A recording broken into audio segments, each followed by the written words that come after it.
ও কাঁচের পাত্র শক্ত স্থানে যতটা স্থির, যতটা শক্তিশালী মনে হয়, সেই পাত্র হালকা চাপ, হালকা আঘাতের প্রভাবেই চূর্ণ বিচূর্ণ হয়ে যায়। ঠিক এমনই কোমল হয় মানুষের মন।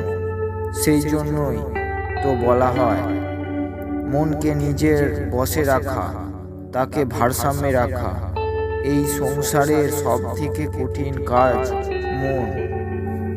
মন হলো সেই পাত্র যে অনেক কঠিন আঘাত সহ্য করে, কিন্তু সামান্য একটু শব্দের প্রভাবে ভেঙে যায়।